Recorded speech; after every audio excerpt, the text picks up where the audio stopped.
Most of us, I think, are pretty familiar with the image of three men who came bobbling along on top of their camels from the east. Matthew doesn't say there are three. Matthew doesn't mention camels. But I'm just going to let that go because however many there were, they were.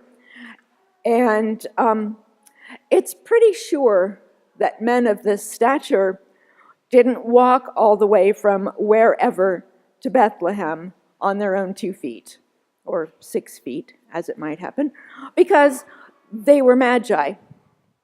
They were not likely kings. They may or may not have been wise.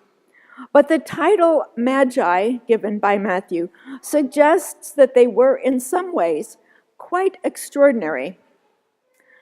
Magi is a Greek word, and it's derived from the Persian word magus, not maggots, but magus.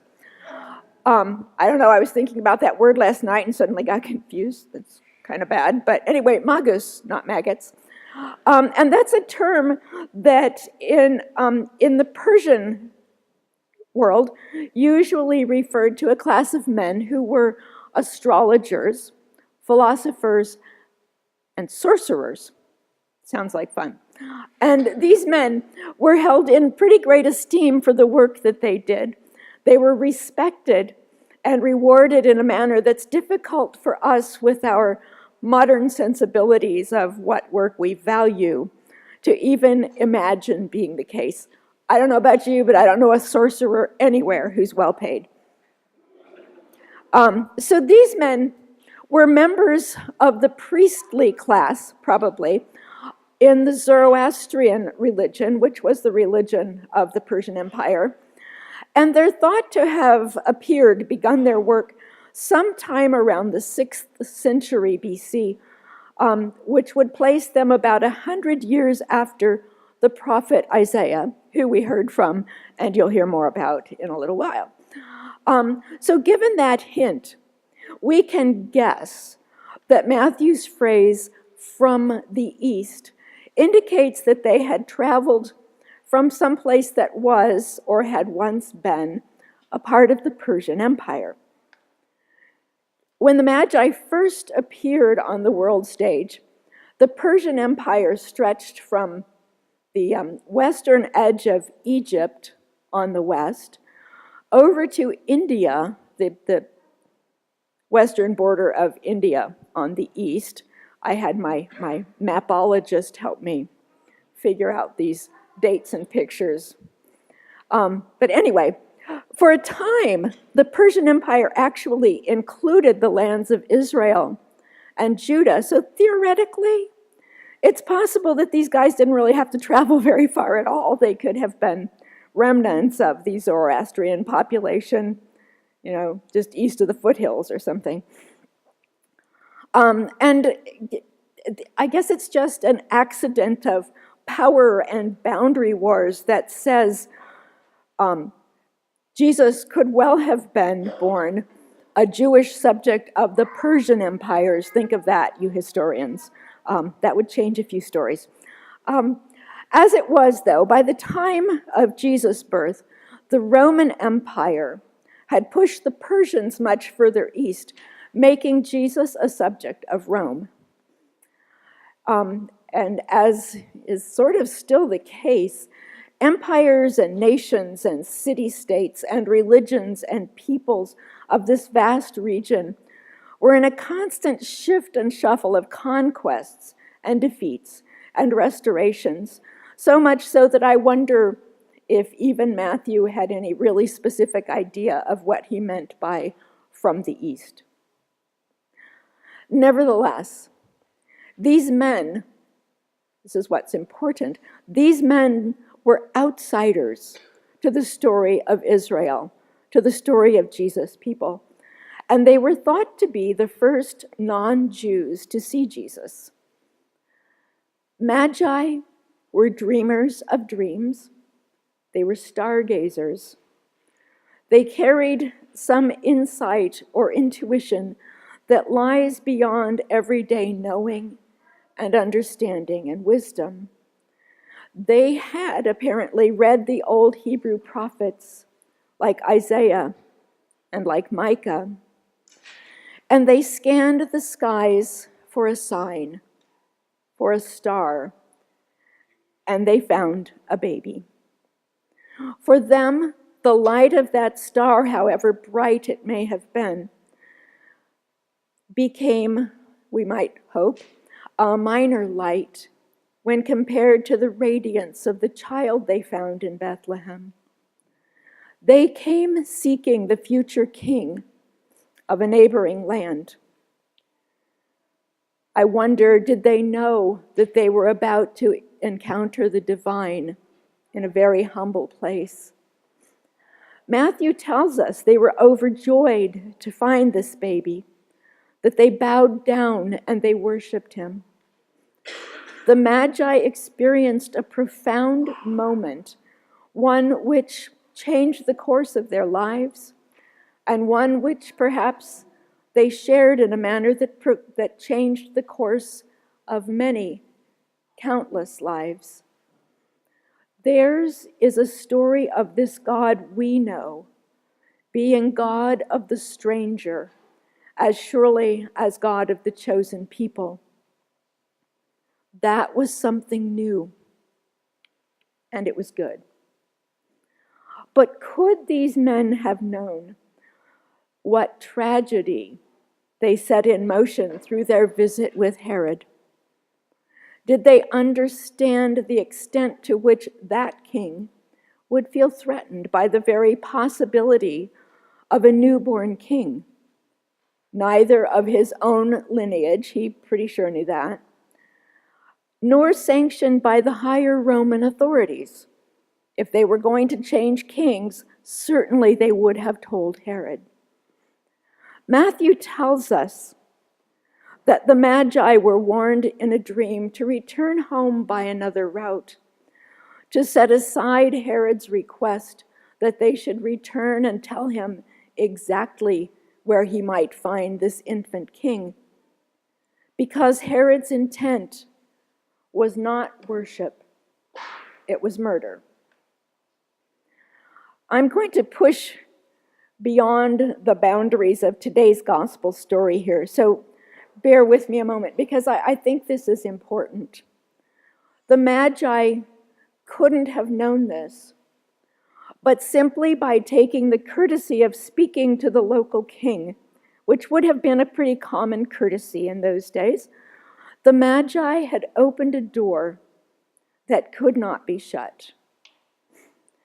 For his own sense of well-being, maybe even for the security of the empire, Herod saw a need to guarantee that the throne would not be taken by a child born captive, a child of the underclass. And unable to locate that specific child, Jesus, Herod would order the slaying of every small boy in his territory. In yet another dream, Joseph is warned to take Mary and her child away to the land of Egypt. They became migrants for their own safety, and there Jesus would survive childhood and continue as God's instrument of change and love in the world. I would like to go, right about now. I don't know about you, but right about this point in the story, I find it at least as painful as it is inspiring. In my head, this story comes awfully close to making God look maybe a bit careless. Couldn't the Magi have received that warning dream before they went to Herod in the first place? I wonder, had the dream angel taken the day off? I don't believe for a moment that God creates tragedy as a way of proving God's ultimate love for the world. On the other hand, fear, we're told that Herod was frightened, and confusion and the tangling and breaking of well-laid expectations and systems often gives rise to chaos, sometimes to violence. A desperate and misguided and hopeless effort to set things back right on our own. Tragic things happen because we are human, because we act out of our fears or out of our untamed enthusiasm. We suffer moments of distraction from our better selves. We are sometimes frustratingly tangled in the darker sheets of our own nature. Tragedies happen simply because we are broken people living in a broken world, and we stumble over the fragments of that brokenness. That's nothing new, and it's nothing that will leave us anytime soon. But I know, and I hope you know, that there is healing for what Matthew's story breaks in me. These words from the prophet Isaiah, "Arise, shine, for your light has come. Darkness shall cover the earth, but the Lord will arise upon you. Lift up your eyes and look. The nations will come to you. They all gather. You shall see and be radiant. Your heart will thrill and rejoice." Matthew's is a story of those places where darkness and uncertainty of our world clump up and trip us over God's astonishing radiance. But Isaiah's is the story of how God's radiance lights us from the inside. And somehow that seems to work better. I'm going to hold up something that I know you can't see, but just to let you know it's here if you want to see it later. In 1991, the artist John August Swanson painted this picture called The Festival of Lights. And in it, for me at least, Mr. Swanson has painted Isaiah's story. He has painted the antidote to Matthew's tragedy, because here is light. Here, God's people, all people, stream across the gentle hills. They begin at a point that we cannot see from far beyond the horizon, and they proceed right to where we are standing or sitting. And we know that they will continue. They are behind us, they are before us, and we are swept up. The light from their small candles seeps into their faces, and it shines out from their faces, our faces, the light of God, and we are radiant. This is how God moves. This is how God moves us. This is Epiphany. According to the Cambridge Dictionary Online, isn't this exciting?